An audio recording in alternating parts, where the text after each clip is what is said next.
This episode is presented by Royal London, founding partners of the first ever British and Irish Lions women's team. Ben, it's been a big few days in the rugby world. It sure has been a big few days, Coley, in rugby, especially with the Red Roses winning. So in today's episode, we catch up with World Cup winner Sarah Bern about the Red Roses celebration. A little spoiler, the pie is still going on. We've also had some more light. It's been spread on the breakaway rugby league that is R360. We're getting our teeth into that, Ben. And Coley, most importantly, because you have gone viral, have you become a Spice Girl? Yeah, we'll save that further down the line, Ben. It's not all about me. But some breaking news came out of the PREM on Wednesday afternoon, didn't it?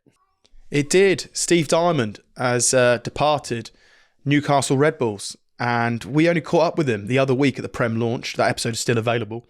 And he was on great form. He was such a joy to speak with. He was so engaging, really open about, the vision and what they wanted to do and his part in it.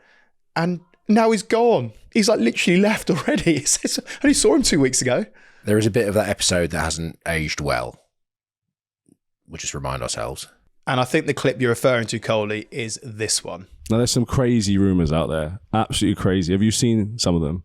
What is the one, if you've seen any of them, that stands out to you as that is absolutely ridiculous? I've not seen many, if I'm honest. Gregor Townsend was coming, but he's now signed for Scotland. Didn't like that one.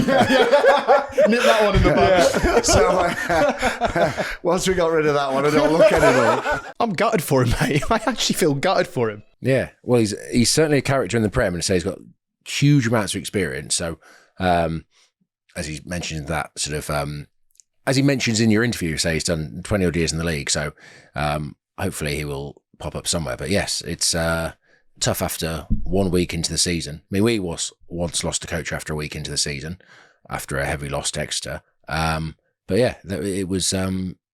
But you'd heard rumours obviously in pre-season like there, but yeah, out of the blue considering they start the season with them, which is to say you feel for the Steve Diamond and it's tough. It's tough. I do feel for him because he's a great character. He's been in the league for years. He was fantastic when we sat down with him. He always creates a team that are blooming difficult to beat. He knows it very well, so it's unfortunate that that's happened. But I always look at Steve Diamond and think he's like the Neil Warnock of rugby, mate. So he won't be it won't be long until he's snapped up and taken charge of somewhere else and on to the next thing. He knows the league inside out, and I think most clubs would be pretty lucky to have someone of his experience involved. So sad to see him go, but equally I'm not sure he'll be out of a job for too long because he's got all that experience to give. It does mean, I will say this about Newcastle Red Bull, since they have been taken over, the headlines have not stopped coming out of the place. So in terms of the attention on the league and in Newcastle, it's probably the most they've had in ever, really. Coley, I did see though that Gregor Townsend is going to be sort of working as a consultant for Newcastle Red Bull. And of course he's been involved for Scotland for years and everything, not too far away from Newcastle. I think that journey probably makes it a little bit easier. But what do you expect him to sort of bring? What's your understanding of that role and what he's, what's the expectation for him to come in and do? Well, obviously he's been involved with Scotland. He knows the international game, and I'm sure he has a wealth of experience how he wants to play. And I think the way he and Scotland play, it's sort of very cohesive in the attacking style. And I think to do that, you probably have to start putting into place systems.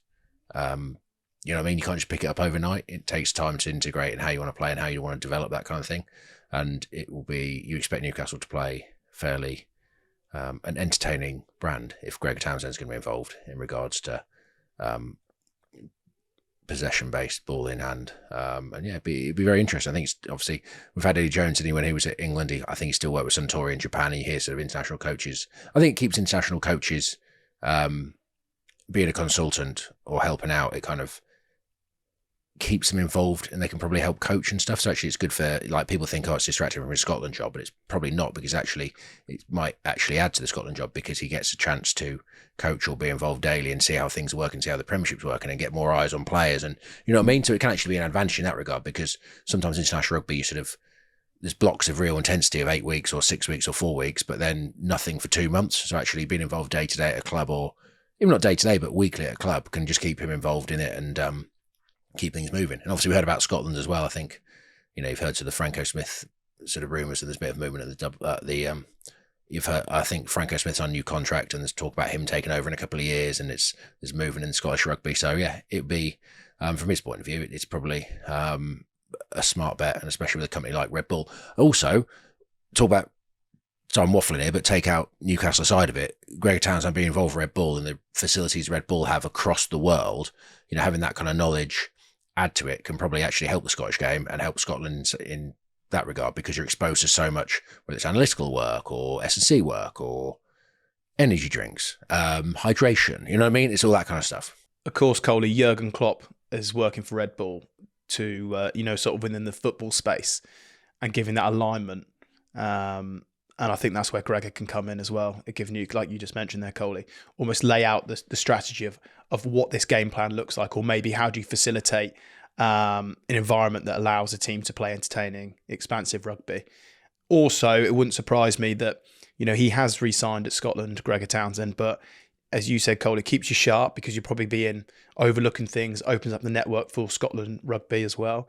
But equally, he might have an eye of where, if you're wondering where Gregor Townsend's next move might be after Scotland, I'd say it's a fair shout that he's going to let that sort of build slowly, maybe have a big eye on recruitment and everything like that, and then come post 2027 World Cup, maybe he swoops straight in ready to go, but sort of been doing bits in the background to make sure that when he does take over, that it's where at the level which he would want it to be and can make a difference straight away. So I think he'll have a big role there with the idea of setting things up for him ready for 2027. That would be my guess. Yeah.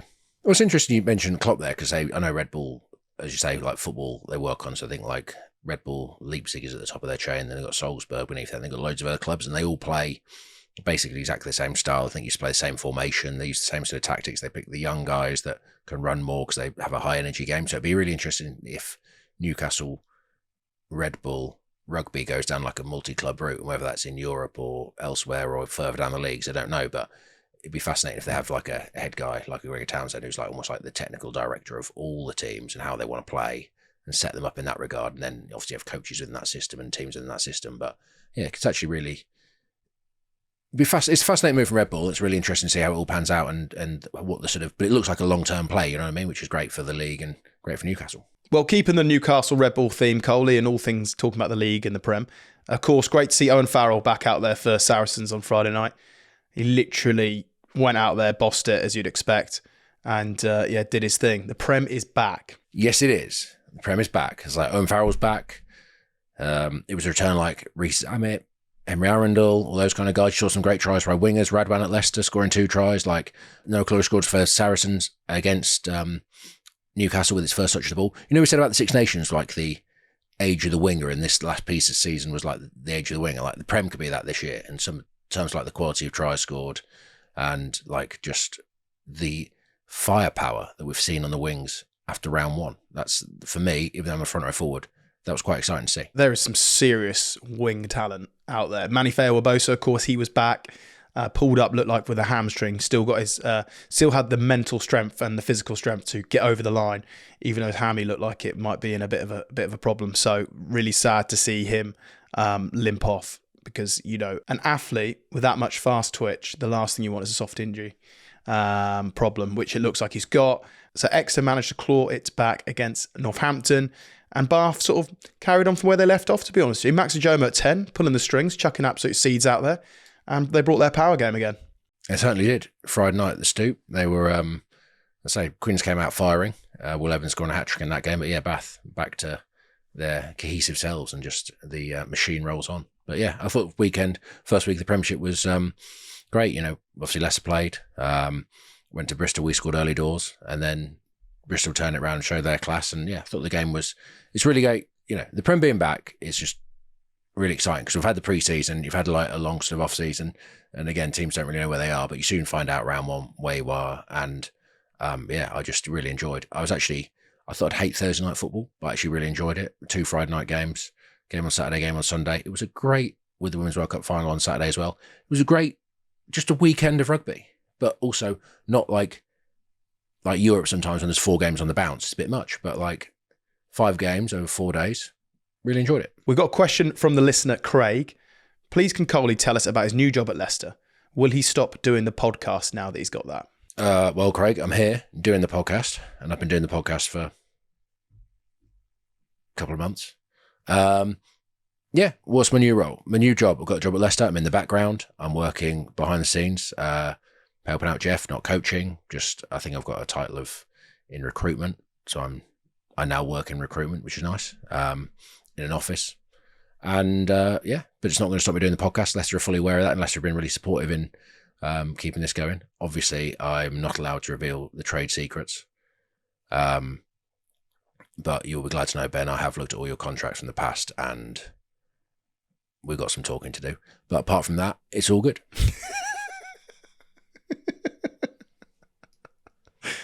I thought those contracts were confidential, Coley, but however, I hear that you do talk about it in your newsletter that's coming out.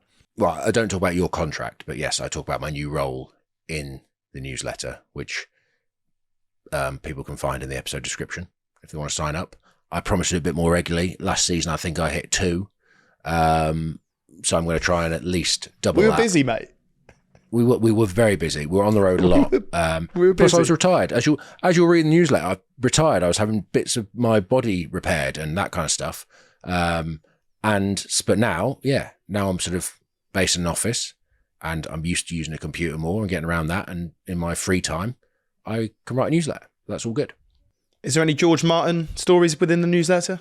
I was driving to Twickenham the other day, and just a quick George Martin was driving to the Women's World Cup final. I was using Waze, and I was like, all these things. I remember George Martin telling me a story. One of the proudest moments of his life is he basically typed in that there was a overhead police speed camera van on one of these sort of the bridges over the motorway, and he put it in and he got like 250 likes or 250 thank yous. So that was one of the proudest moments of his life. Just mentioning. Love George, don't ever change. If you've not seen it already, check out the PREM preview recorded at Allianz Stadium with a load of PREM stars. That is out already, and we actually have another one coming very soon. Ben, we're talking about the current sort of what's gone on in the game recently, but we're getting some news this week about what could potentially happen in the future of the game, which is the R360 breakaway league. That's basically, we're getting snippets of information as we go along. For the listeners who don't know, or the listeners and viewers that don't know, R360 is a breakaway league headed up by Mike Tyndall, and it's trying to create like a travelling circus of rugby, a bit like the Sevens, but probably combined with the F1 and cricket's IPL. As we understand it, the plans are as follow. There's going to be 12 teams. There's going to be 8 men and 4 female teams, and they're going to be registered with the United Arab Emirates Rugby Federation. In the inaugural season, which is going to start in a year's time, there'll be 10 teams, 6 men's and 4 women's teams. They can play across 6 events and have a final. Season 2 is going to be 2027. It's going to run from April to September and includes 12 events. Season 3 is in 2028. It's going to run from April to September that year and includes 16 events. The players will be allocated for a draft. Luckily, for the love of rugby, we're well used to a draft. And the franchises will be expected to be in London, Miami, Tokyo, Dubai, Boston, Cape Town, Lisbon and Madrid. And the players are free to choose their country of residence, full release to play internationals, and the player contracts are allegedly going to be finalised in the coming weeks. None of this information is officially been announced by R360, but obviously using our contacts in the game and reading some reports that have come out in the press, that is the sort of information that's being disseminated around. Correct. What are your thoughts, Ben? My thoughts. So we know a little bit more, we think. We're still waiting for the official announcement. My initial thoughts as a whole, Coley, is there's some great locations, isn't there? That straight away stands out. The other thing that stands out is players are free to choose their country of residence. So I'm guessing a few of them are going to tax-free residence, would be my guess. A few people moving out to the Middle East. The bit I see is like full release to play internationals. That's the bit that I'm like, the bit I can only speak on what it's like from an England's point of view. And now they've got RFU central contracts. That's the bit I can't quite work out how that's going to work. Because my understanding would be that if you go and do the R360 and you go play in this league, is I don't think that you'll be eligible to play for England. I think the RFU have been pretty clear about that from my understanding. So I think you're going to see quite a lot of Southern Hemisphere people. I look at it as well, and I think who's likely to do that? I think, the Prem is extremely strong league. Like, it's really competitive. Yes, it needs investment. Yes, it needs to make more money. Yes, we know that the current product that it's done doesn't generate revenue and people go out of pocket. I see that, and maybe fresh investment is absolutely brilliant for the game. Maybe it is this, maybe it isn't this. I'm not quite sure, right? But there's definitely needs an injection of investment somewhere. The bit I would say, Coley, is Europe's very strong, Prem's very strong, URC's very strong. I feel like it suits the Southern Hemisphere a bit more. And the reason I say that is I think Super Rugby is, although entertaining, it's not the standard not the standard's not the right word. It's not the competitive level that it once was, Super Rugby. It just isn't. It probably doesn't have maybe the engagement it once did, although it's entertaining to watch. And I kind of look at this and can see it being very similar, where it's really entertaining to go watch or to see it, but it doesn't necessarily have the same sort of vibe or the same sort of consequences or hype that maybe a European Cup would do or a Prem final would do that had 82,000 people watching it only in June. So that's the bit I would say. I feel like Southern Hemisphere players may be more tempted. You look at Japan and the money that they throw about. Players are happy to go there, play a small amount of games for a huge amount of money, and only play in front of small crowds. So I do think that they're right in terms of what's coming out, saying they've got 200 contracts signed up and players. I do think there's a lot of players that probably would go and are tempted to go and are or going already. But from an English point of view, if it means that you can't play for England anymore, or New Zealand obviously have central contracts as well, don't they? Ireland have central contracts. Then I'm not sure if it sort of rules those guys out. You can see there being a lot of South Africans involved. You can see there potentially Welsh players being keen to go, because obviously there's talk about the WI going from 4 teams to 2, so that kind of stuff. The Australians, it'd be interesting. I think you cannot begrudge the players for being interested. I think, you look at, say, the Welsh regions, it's like you might not have a job, with the speculation, some guys might not have jobs in, or a team in months' time, years' time, whatever. I think even you look at the English guys, I think, say we got to the end of our careers, I mean, we'd obviously be the profile of player, me especially, the kind of profile of player that wants to play high, brand, exciting, fast rugby. But but those guys coming to maybe the end of their careers, is you want to see what's out there, and you're not hedge your bets, but you're not going to, if you can make a large sum of money, like double or triple your salary in 4 months of work or a year's time, like they do in the IPL in cricket, you kind of wouldn't want to miss out on that potentially. So guys are linked with it. I think it's, as a rugby player, you at least are going to have an ear to the ground or try and hear what's going on and find out, because again, sums of money talks, and that's what sort of potentially, we know our careers can be potentially short and or cut short at any point. So you can't begrudge players for looking. I think it's going to be fascinating how it sort of comes out. And I hear a lot of the sort of Red Roses, for instance, are signed up, which is again fascinating because central contracts. But I know that the money in the women's game isn't there, so you can't begrudge them earning, more money for a shorter end of time. So it'll be really interesting, fascinating what comes out. And I think potentially there's a massive potential to grow the game. I think you said before it could potentially grow, the women's game exponentially in some regards. But you just hope that filters down, if it does happen, how it filters down into the rest of the game and grassroots, and it's not just concentrating money at the top, it's actually spreading it through down to grassroots where people can turn up and play.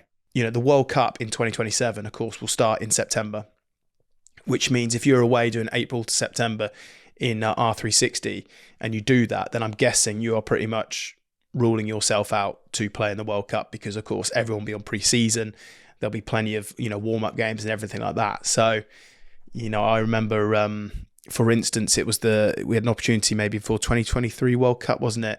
And there was a World 15 game, and there was also a Barbars game, and this was before RFU central contracts, but it was very much like, if you play in those games, boys, you have to have 5 weeks rest after that game, which means you don't almost turn up till the middle of pre-season, which, they didn't say you can't do it, but they were basically saying you're making your life very, very hard to make the World Cup squad if you go and decide to do that. So yeah, that's the other bit I look at. Yeah, well, also what happens in May and June of those periods of time are the Prem final, which we saw last year sold 82,000, and also the European final, which is in Bilbao this year. And, there must be massive events on the rugby calendar. And again, that R360 season, are the players going to be available for those games or not? Are they going to be taken away? You know, there's only a certain amount of events that are going to play every week. I don't know how it's going to work. And that's, it could have a sort of potentially a big effect on European and domestic rugby. Yeah, and URC as well, Coley, and I think Super Rugby finals ran in that time as well. So it's really interesting. I am intrigued to know more about it.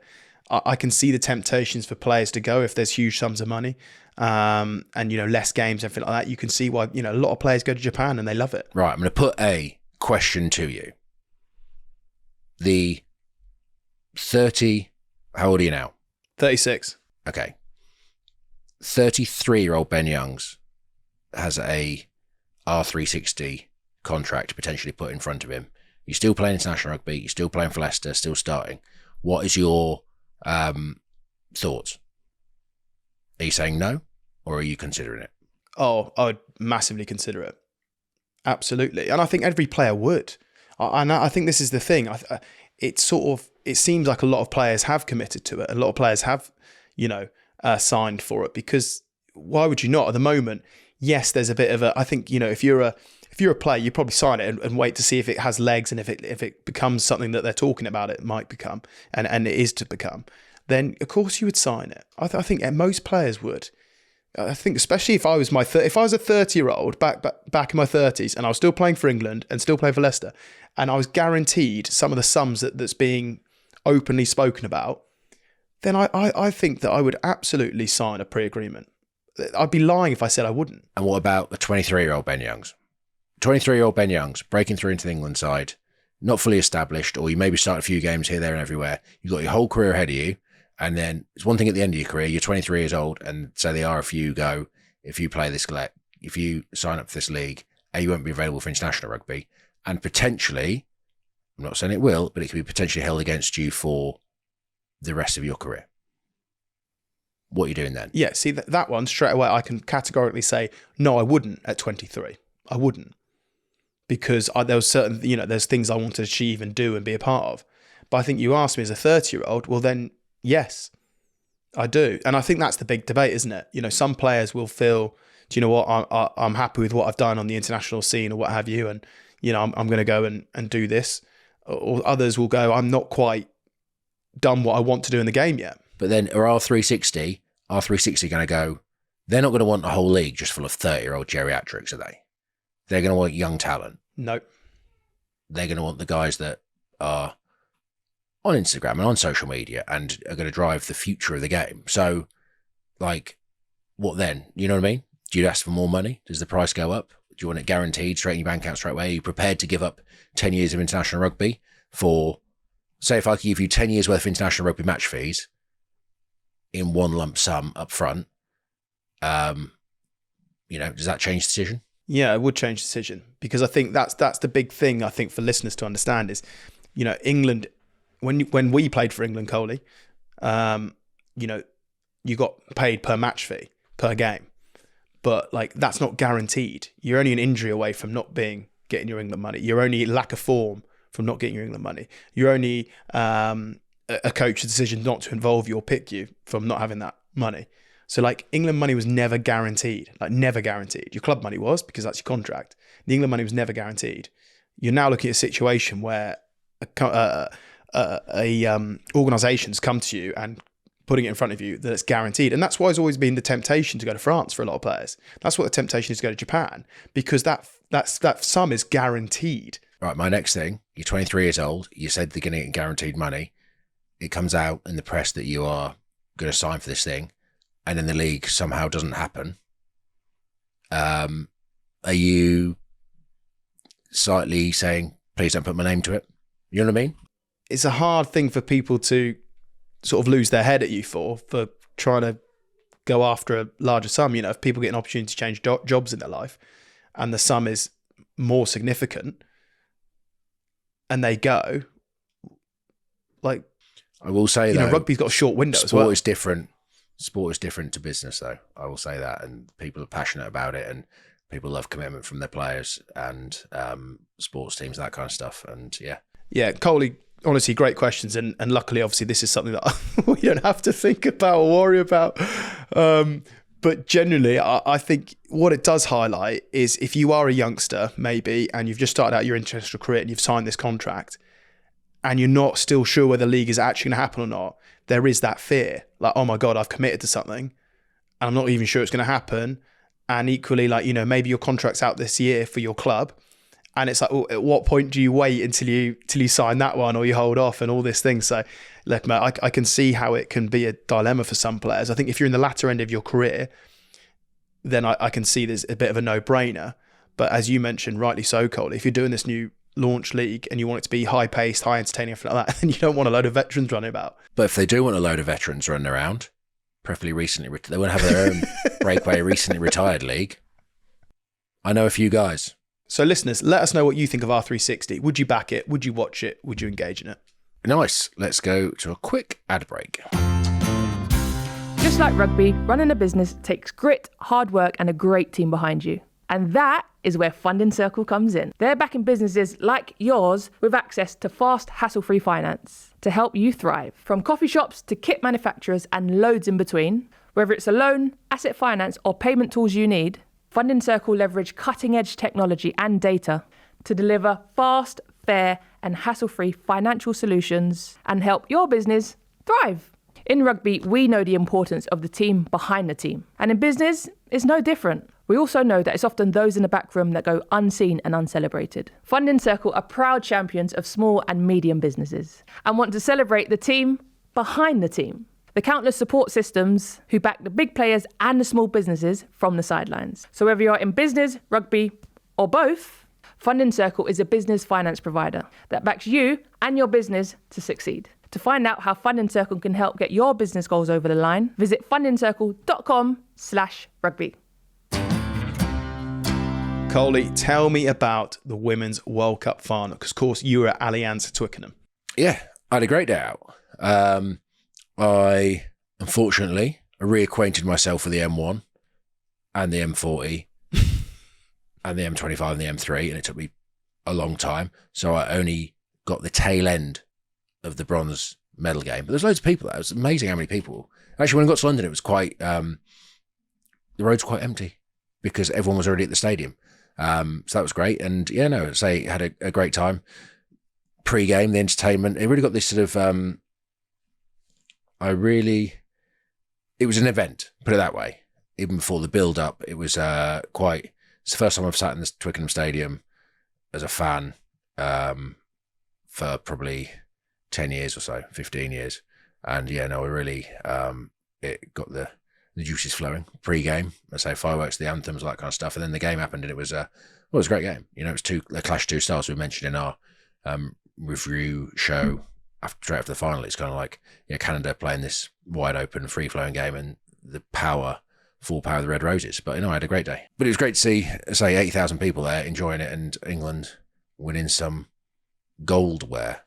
Yeah, the atmosphere looked amazing, Coley, and you did a great job after the game, of course. So you can listen to that episode, Coley, straight after the final whistle with Squidge, Shaunagh and Ruby Tui. And other big news, Coley, is, of course, we've got Sarah Bern later on in this episode. But before we get to all that, there is huge debate or huge talk. Your Spice Girls t-shirt. We've had dozens of listeners' suggestions sent in, so let me read some of the ones. And we have Coley Spice, Prop Spice, Leicester Spice, Shiny Spice, Smooth Spice, Bear Spice, Beefy Spice, Scrummy Spice, Stone Cold Spice, Traffic Spice, Knackered Spice, Sheriff Spice, Polar Spice, Baldy Spice, Old Spice, Snooker Bull Spice, Charge Down Spice. Thoughts on all them? Quite a few insults in there, I think, Ben. Yeah, there was a few digs. It's the first time I've read them. There's a few digs in there. Cheap digs in there at my expense.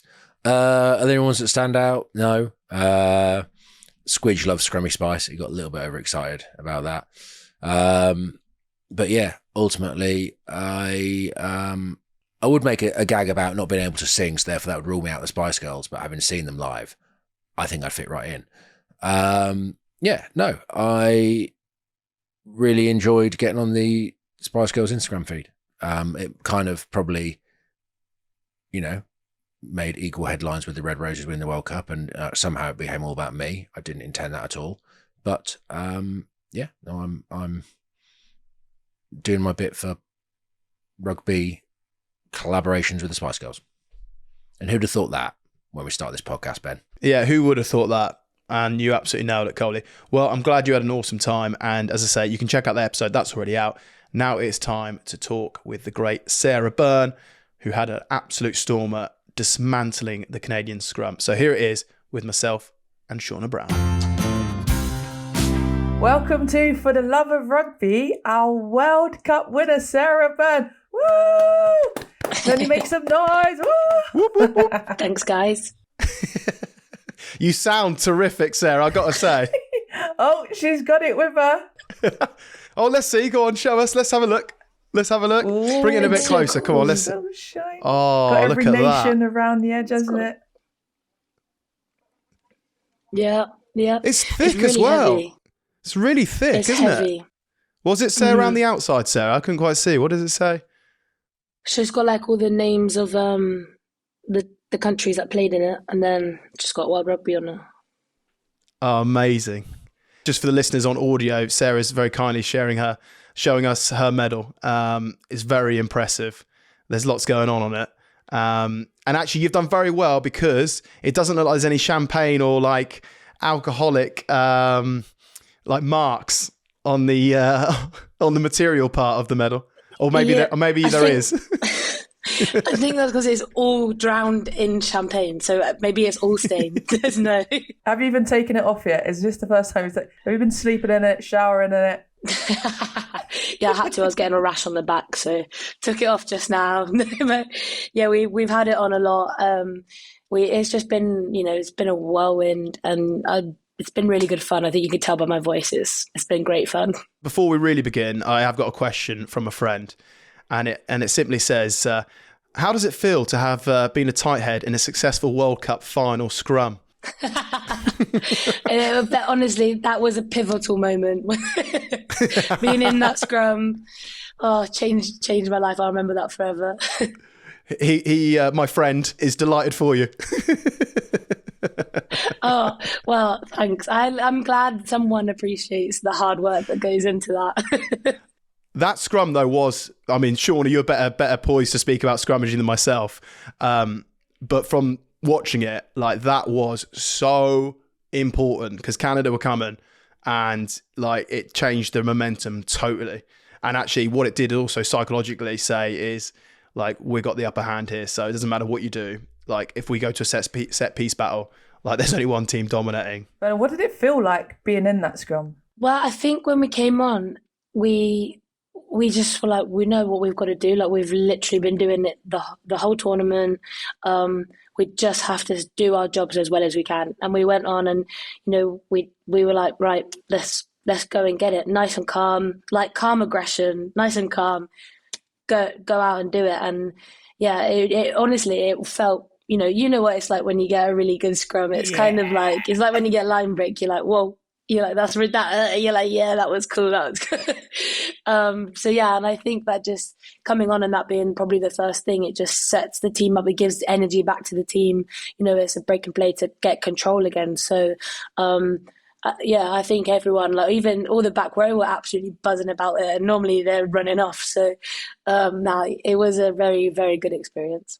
Bernard, can we talk the listeners through the celebrations? But I'm talking, from when the coach arrived at stadium, getting out of that bus to see, well, literally the sea of people. You saw people on the stairs, like so many eyes on.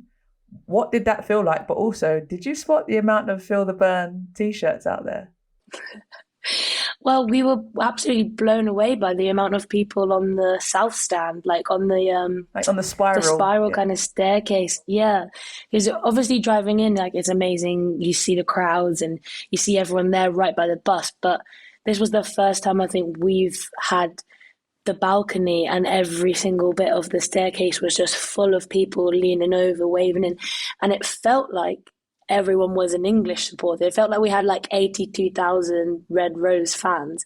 And obviously, there are other nations in there, but I think that was just such a special moment because even when, Twickenham does get sold out, it's normally a big mixture of either side of the team. So it just felt like there was 100% Red Rose supporters, which was an amazing feeling to get off. And we were all in awe about it. Even Maud was pointing out to me, she was like, "Did you see someone feel the burn on their phone as she walked out?" I was like, "I didn't see it," because I was just trying to like wave and smile at as many people as possible.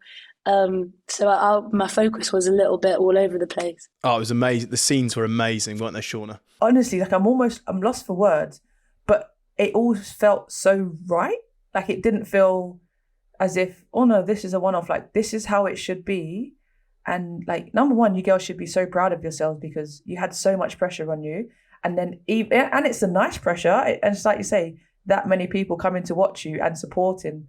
And when people are watching women's rugby, I feel like they're genuine just fans of rugby and they're not just one team or the other. And either way, people are just all on board. So yeah, you girls should be incredibly proud of yourselves. Did you see any signs, any cardboard signs, any pom-poms, any main cheerleaders out there? There were loads. There was like a few Burn Baby Burns. There was obviously Please Sir Can I Have Some More. That one always pops up. Ellie Kildun, You're My Hero. There's like millions of those. I like my favourite one I saw actually is Kelsey Clifford, the big red dog. Did you ever watch that show as a kid? Clifford, the big red dog. And that made me laugh a lot. I loved that. My niece, her friend came to the game in Bristol and her sign says, Sarah Bern's cool, but her niece is way cooler. And I was like, oh, thanks, Tilly. Love it, yeah. I want the so that was here. one of my favourite. Yeah. I was like, yeah, fair enough. But absolutely just got owned by my little niece. So yeah, that was funny as well. But there's been so many, I can't even pick a favourite because there's just been so many amazing ones, funny ones.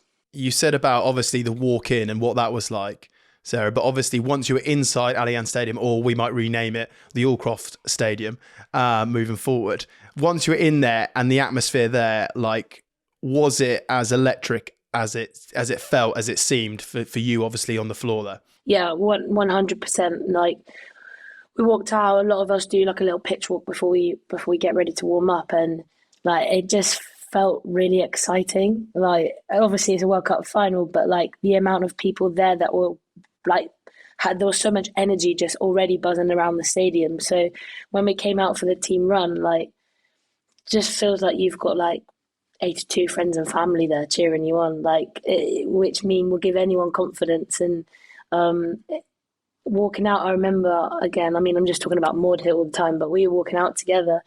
Maudie was like, oh, I'm feeling a bit like, oh. And I said, don't worry, Maud, you'll be great. You're always great. And she was like, no, not so much for the rugby that I cry in the anthem, because like she was just like so overwhelmed. There were so many people there. And like, I was like, oh, sorry, can't help you with that. But yeah, I think it probably triggers so many different things in so many of us. But for me, it was just pure excitement and like ready to let's go and do this. And so that final whistle goes. What are you thinking? What are you feeling? Who do you run to? What do you do? Do the tears come out? What's the emotional outpour? I would look straight away for Miss Allcroft and I just see her face like bawling, like literal sad filter face from the Snapchat. That was her actual face. And I know like Zoe is someone who, she just puts everything into the shirt, like everything is for the team. Like, she's the most phenomenal captain, and I know exactly how much this meant to her and how driven she was to not let anything get in the way of winning this. So, you know, we've been together as roommates since 2017, and to finally be on that pitch at the same time and share that with her and just see her burst into tears and then try and run up and give her a big hug, like, it was such a special moment. And the trophy lift? Yeah, the trophy lift. The trophy lift was amazing. It was so much fun, actually, like going around after the game when all the, like, you know, the seriousness is done and you don't have to focus on your job anymore, like just running around, yeah, and just having fun with the crowd. Like, I think we all really got stuck into it. I think we all lost our minds for a little bit because we're just running around destroying BBC interviews. We saw that. And Sadia telling the whole nation to clock it. which is just so Sadia. And also true, like, I hope they do clock it. So, yeah, I can't even, it was amazing. I don't even have the words to describe it. And I've said that so many times, but I genuinely don't, because it hasn't sunk in yet. So this is all just little snippets of a whirlwind that I'm trying to piece together still. The celebrations, obviously. So when you went back in the change room, because at that point everyone is together, because on the pitch you can obviously start spreading out. You obviously do a lap together, but everyone can sort of. But when you're in the change rooms together, I always found that as the after games the most enjoyable part, right? Because no one can escape. So take us inside that changing room. How wild was it? We've all saw Hannah Botman doing her sliding and all sorts going off. Like, give the listeners a real insight to what was going off in there. We were celebrating. There was a lot of alcohol. There was a lot of alcohol not in anyone's mouth, all over the floor, all in our kit. Yeah, Hannah obviously did her knee slide, and then I was like, oh yeah, I'll just slide on my tummy, and Hannah slid so much. I was like, oh yeah, I got this. I just stuck to the floor, so I just literally just said doof, and that was it. And I thought, that one's not going to make the BBC highlight reel, I don't think. So they left that bit out. But basically, we were just drowned in bottles being sprayed everywhere, and they set up a really nice you've seen all the orange kind of photos that the girls are putting up, the orange backdrop.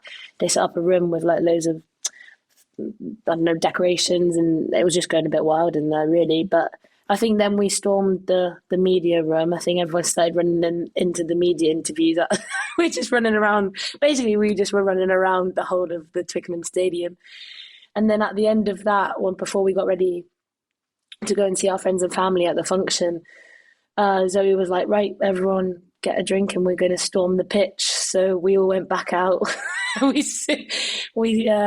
had a little like group huddle and had a chat, and it was so surreal because I don't even know if I'm allowed to tell you, but there was no one there.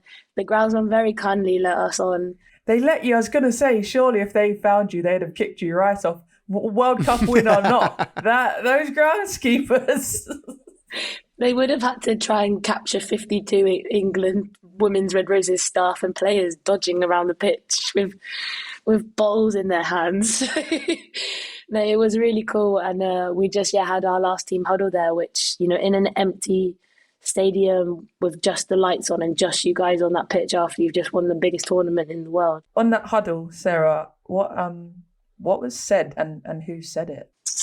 And that's a tricky question because it was after a few drinks, but no, it was just people. It was Zoe, like, she's just proud of us, and we obviously had a little bit of a dance on there as well, and we had some photos, and it was just like, wow, like it was just a moment to go, we did it, like we're champions, and then and then we all ran back in and went off to friends. We were in the friends and family function. How was John Mitchell after the game? What did he say? Did he obviously address you all after? Because I mean, Mitch coached me, so I was so delighted for all of you, but I was also delighted for him because I know what a great human he is, and the work that he's put in. So to see him do that, I'm guessing Jules was part of the celebrations as well. His partner Jules, he sort of brings her everywhere. Yeah. Jules was there. I don't think we saw too much of Mitch, actually. Not because he wasn't there, but no, not because he wasn't there, but like he was just, you know what he's like. He's very good at having like individual conversations with players. So it was more of like, I think he recognised it was the team, the players on that pitch wanted to like bond and be together, and staff were in and out. And he obviously had like one-on-one conversations with players, but I think like you can just tell he's an emotional man as much as he doesn't like to admit it, and you can tell he was so proud of every single one of us, like all the staff were, and we are of the staff as well. Like it's a long, hard work planning a World Cup and making sure you get everyone in the right spot for us to be in the best place. So I'm sure he was shed a few tears, but I can't confirm. And so in that huddle, you've got Mitch did his one-to-ones, Zoe spoke. Is there anybody else that spoke, and particularly maybe someone who might have surprised you that spoke out loud? I think Sadia sang "It's Not Terminal 1, It's Not Terminal 2." Have you heard that? The DJ that does that? Nope. Okie dokie. When you have Sadia on here, ask her. Apparently. Can you give us an She sang a example, little Berna? song for Can you us. sing it for us? For those who've not heard it before. Well, now it's really out of context, so I don't even know the origin of it. This is a ridiculous story. Basically, it's like there's a DJ, I think, who like went viral, and he was like, "It's not Terminal 1, it's not Terminal 2, it's not Terminal 3," and then you go, "It's Terminal 4," and then like the music drops or whatever. And so like it's I don't know why, but we just make Sadia do it. And she did it. I bet she loves it. So sorry, she got a British Airways partner or something. It's almost like England, partner with British Airways. No, but we should plug it for her. We definitely ask her about it for confirmation. But yeah, it's just I just remember us all being there together, having a laugh and a joke, and then going in, seeing our friends and family, celebrating with them. Which is also really special as well, because they've worked so hard to like keep you supported and doing like making sure you're in the best place. And then also some of the vintage red roses, or roses that played before us, like an Izzy Noel-Smith, who I haven't seen in ages, who when I first came into the squad, she was like my big sister, so it was nice running around with her. And then I actually introduced her to Lily Ives, and I was like, oh, I'm kind of like Lily Ives' big sister. And then I said, this is my big sister Izzy. So like it was quite cute, because it was like different generations of players like just messing around, having a laugh, and celebrating the success. No, that's awesome. I've got to ask though, did any of the Canadians come into the change room at all? Was there any crossover with them, or did they simply sort of leave you to enjoy yourselves? No, I think they went and they had their own celebrations, and they very much kept themselves to themselves. Now, this is the moment. Bernard, talk to us about the tattoo. Ellie Kildunn tattooing England head coach John Mitchell. Was it part of the plan? Was there if we win, I'm going to do this? Or Ellie Kildunn being Ellie Kildunn, she's like, come here, let me just tattoo you. He's also, by the way, he's very proud of it, because he sent me a picture. Hang on. He just sent me that. So he sent me, can you see that? He just sent you that. That's so he funny. he sent me that, and he sent me a picture of, because he loves it. He sent me a few pictures, obviously one of him and Jules, because he like I say. Yeah. And then of course, a couple others, some great ones. A picture of a beer, of course. There's loads, to be fair, there's loads. All the bits and bobs. So he's obviously extremely proud, and rightly so. There you go. There you all are. Yeah. So he sent me a few, but the tattoo one, exactly, Shaunagh, you're right. Look, we need to know exactly how this came about. So I don't know if he made a bet with Ellie or something before the tournament, but we all just sat down, like it was in one of the troughs of the celebrations, and we all sat down eating some food, and then suddenly we just hear this, and we go, what was happening over there? And like Moses stood on a chair, and Ellie's tattooing Moses' ankle, and we were like, what? When did this happen? And then Lou sat down, and Ellie's tattooing Lou, and then our S&C sat down, and I was like, oh, I need to get in line then. So Mitch was like, no, I'm going first. So Mitch, he was sat down, and Ellie told him that the equal sign is important because it means equality. So I don't know what reference that is for, but she said it looked cool, and then put 2025, because everyone was like, what's the equal for? And he was like, oh, Ellie told me it means equality, and we were like, yeah, nice, Ellie. It's like when you tell someone who doesn't speak a language that what you've just tattooed in their language means something else, and you go there and they're like, no, that means you're a bit of a donut, actually. Yeah, it means peace and prosperity. No, it doesn't. Yeah. So, but yeah, and he was so proud. He was walking around. He was like, look at this, guys. He was like showing it to everyone. So, yeah, that was it. And Ellie had to tell him to stop laughing though, because as she was doing it, he kept like laughing, and she was like, "Stop it!" Like as she was trying to do it really neat. But I think it came out really well. Yeah, Benny, I've got a question for you. Yep. Have you ever seen any post-match tattoos? Especially if you're on tour, what are the boys up to when these things happen? Well, we didn't win a World Cup, so we don't have that. So we didn't do that. But so we couldn't have that. But in terms of, some lads have actually gone on like tours, for instance, and then marked it with a little tattoo on their foot of some sort. So they might have gone to toured Australia, and there might be a kangaroo or koala bear, sort of something like that. You know, a few boys have done that sort of in around their feet of different locations they've gone to. But yeah, good luck to maybe 2027. Good luck to the men in 2027. Maybe they'll get some tattoos then. But I just love how Mitch is how he is. Like, what a guy. Just like, yeah, fine, tattoo me up. And yeah, good on him. I've got to ask also, Sean, I've got a question for you. Obviously, there was a massive after party at the Cabbage Patch. Is this correct, Sarah?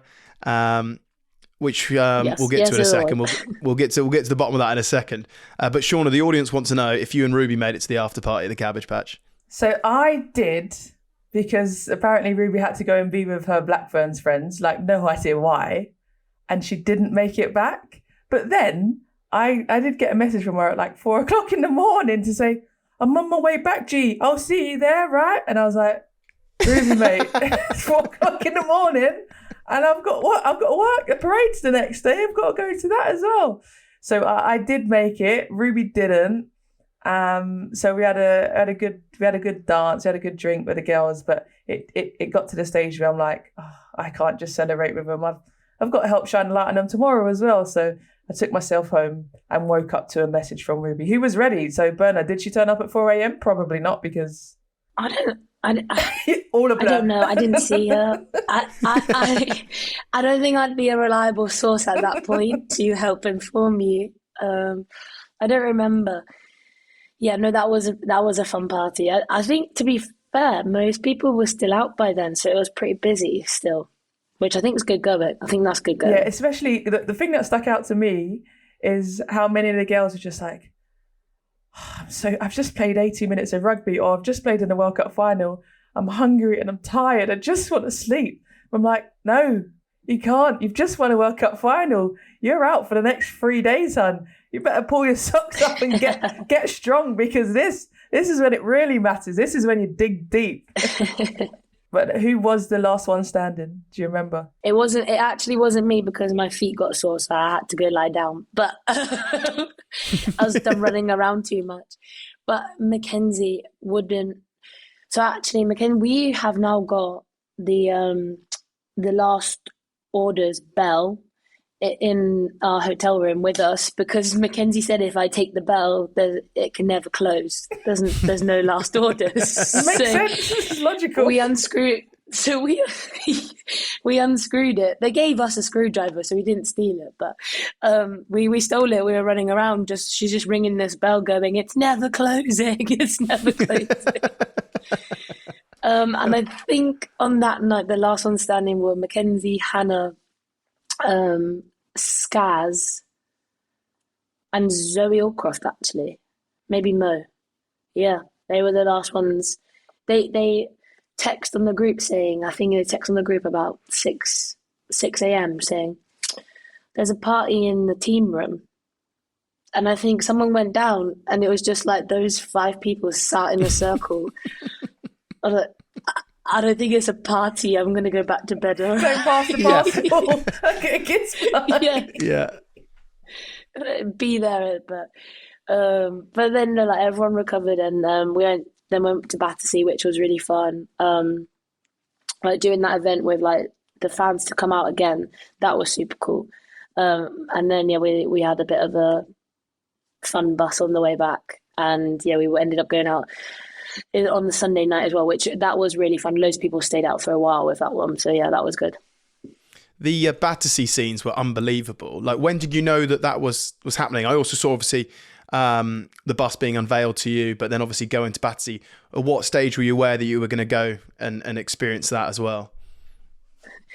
I'm not sure, because on the Sunday, no one knew what was happening, and everyone obviously was so hungover. We were just like running around, and there's people who were just pushing us from place to place. So, no, it was really cool. O2 came and they made these really cool T-shirts that have like key moments of the World Cup cycle on it, and we would put our T-shirts on, and we got on the bus, and we saw the bus, instead of it being England meet England, it was England meet your champions. And yeah, that was so cool to be on that bus and then head over to Battersea. And I think it was a shame that it was raining, because I think if it was like nice and sunny, it would have been way nicer for the fans. Bless them. They were like, well, our fans are so amazing and loyal. They were stood there for like ages in the rain.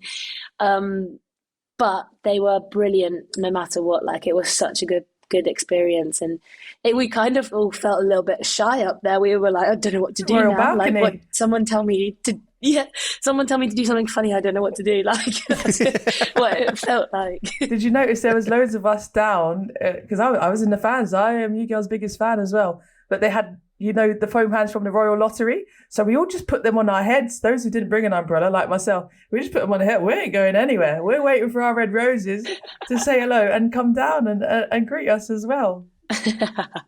No, I didn't notice that. I noticed it seemed to be when we were there, the rain got heavier, and then we left and the sun came out, and I was like, oh, that's muggy, that is. I was going to say, I saw obviously some of the singing and everything like that. So out of the red roses, who's like, you can't get the microphone off? And who's the one person, if you would pass it to, they would be like, no, and throw it off top of the stage and be like, I'm not going anywhere near it. Okay, well, it might be the obvious, but Megan Jones and Hannah Bottoman, you can never get the microphone off of those two. You couldn't get Meg Jones and Mo down from the balcony. You'd have to be chaperone. They wouldn't come down. I know. I know. And yeah, they're the two that you know. Even if you have the microphone, they're still shouting louder than you. But obviously, no, they're both amazing. But the two people are Little Loose. Little Loose is not a big fan of public speaking, and I'd probably say Alex Matthews as well. Like, they're the ones that we protect at all costs. No. When Hannah's like, sing, we're like, no. Not those two. They don't have to sing. See, when I was down with the fans, because obviously I know the group as well, and I know how much both Alex Matthews and Lucy Packer was not looking forward to that public celebration. So I stood there, zoomed in on my camera on my phone, and I just recorded them. And Lucy's just like, oh, what time can we go? This is awkward. And Alex is trying at her best, but she's like, well, she said, I just got my phone out because I felt like that's what everyone else was doing, so it gave me something to do. So then I sent the videos to them. I was like, girls, you've just won a World Cup. You got to have a good time. That is so funny.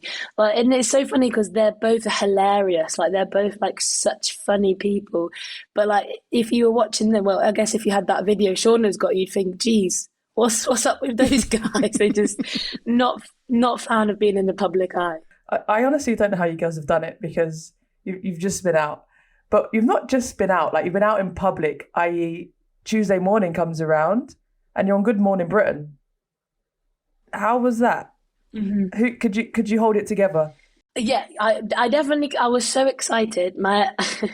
We got back from Lady Gaga at like 1 potentially, and then got into bed, got everything ready for the morning. I was like, oh, I've got to be up at 5. I woke up at 5. I was so excited. I was half an hour early, and I thought, there's something wrong with me right now. Like, what is? I've had like hardly any sleep this whole 3 days. But yeah, I grew up watching like Susanna Reid on the telly. I guess most of us did. So like, I was so excited to meet. I was proper fangirl, and I was like, can I have a picture, please? So that was a really cool experience. Yeah. Because some people have also been on the One show. So, like, who decided where you girls went where? Like, who had the job of going, right, you've got to go there, you've got to go do this? Or was it just sort of who wants to do it, sorry? Probably a mixture of both. And I reckon because they were both live, it's who does he trust not to swear too much? I think that's probably what it came down to. Yes, which is why Zoe was on the One show, and I think Marley was with us and making sure we're all in check. So that it's just that I'm sure you'll see so many of us all over the shop. Like, we're just getting divided up and sent out to the world to show off our lovely gold medals. What's the plan now? So, like, are you suddenly going to jet off and go on a holiday all together and go party? Like, what is it? Because obviously the PWR season also kicks off in like 3 weeks' time as well. But I'm assuming you've obviously got a break. So what does it look like for you? Like, are you going to carry on the party? Do you just need a break from all the girls? Like, everyone needs to spend some time away apart now? I just needed a 1-day break, and I think I'll have withdrawals tomorrow, so I'll probably have to like see some of them again. But yeah, I actually already FaceTimed Lily. I literally just saw her yesterday. She FaceTimed me like, I miss you. So that was cute. But yeah, no, I think there is a trip being organised or / kind of being organised. We're not too sure at the minute for next week. But yeah, then we're back into the Premiership. So quick turnaround. I think people are going to go home, see friends, family, because, you know, we've been in camp now, I think the last week, 18 weeks straight of being, you know, in camp together since we got back from summer holidays. So there's been a lot of time together, and such a you know, pressured environment where you all want to do the best and you all want to work as hard as you can for each other to win the trophy. I think people are really needed a nice time to let their hair down and enjoy time with friends and family. Before we go, we've got a few listener questions for you, Berna. You ready? Okay, so there's a question from Vicky. Ready. How does it feel? Is that my mum? She would do something like that. Is it Vicky Bern? Cannot confirm or deny. The question is, yeah, when you're coming home, do you get your good looks from your mum? Or from your niece?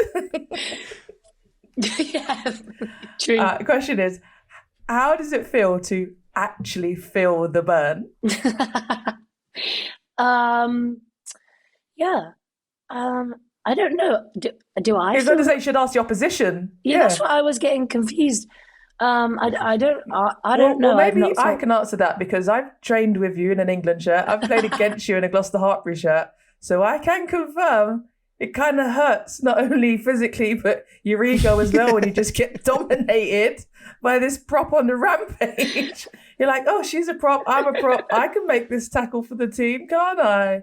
And you go, oh, no, it's another missed tackle for me this game. No way, Shaunagh.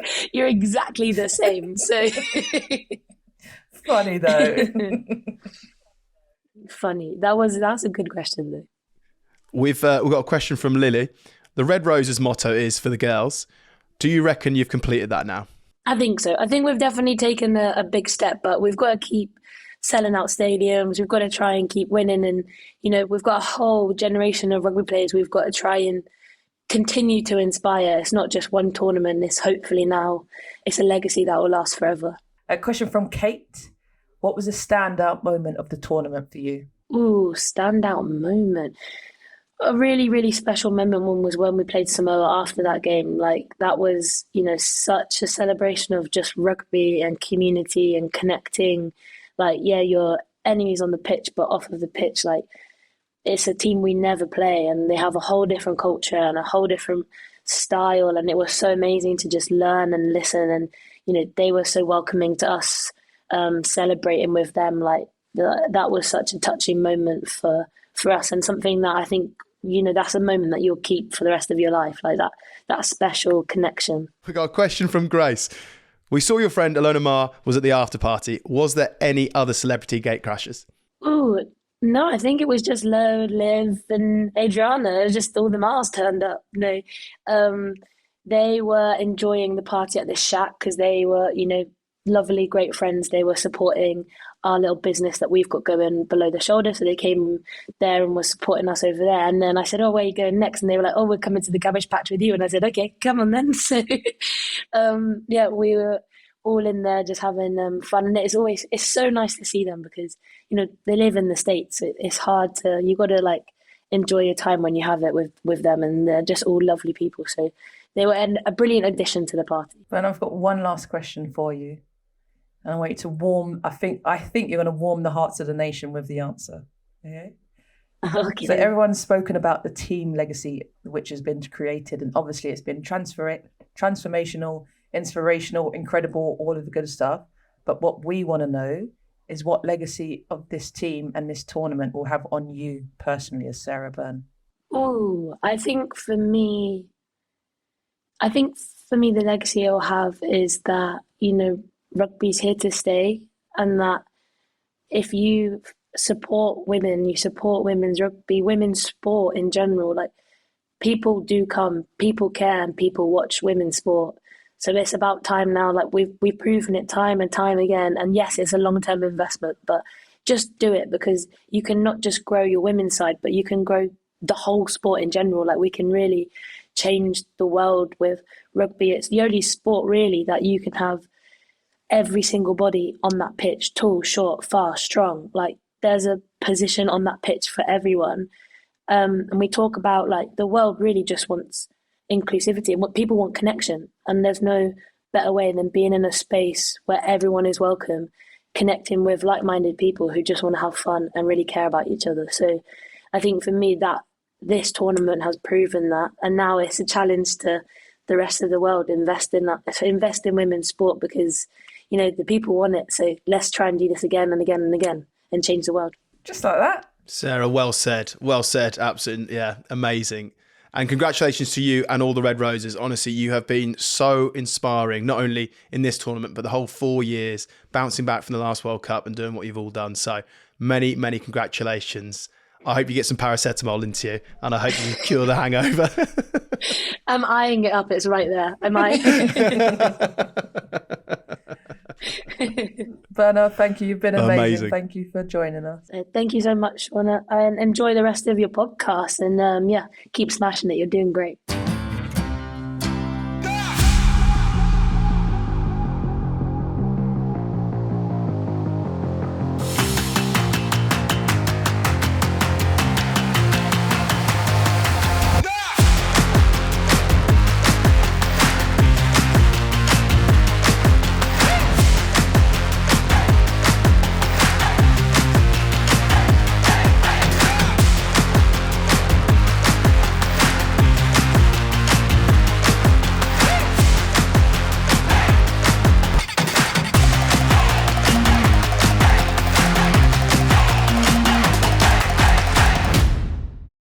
Ben, that was a great chat with Sarah. It sounded she had a fun few days, and no, it was great to hear from her. Yeah, mate, fair play to her. Like 72 hours post winning it, and she was on great form. And you know how good the Red Roses have been. They've been awesome. But tell you who else has been awesome? Royal London. So founding partners of the first ever British and Irish Lions women's team. So a big thanks to them. And we'll be back on Monday with a review of the final weekend of the Rugby Championship. For the love of rugby. If you want to drop us a line, get involved with our socials. Just search for @LoveOfRugby. And if you've listened to all our episodes and need another podcast, go and find Joe Marler's Things People Do. See you next time.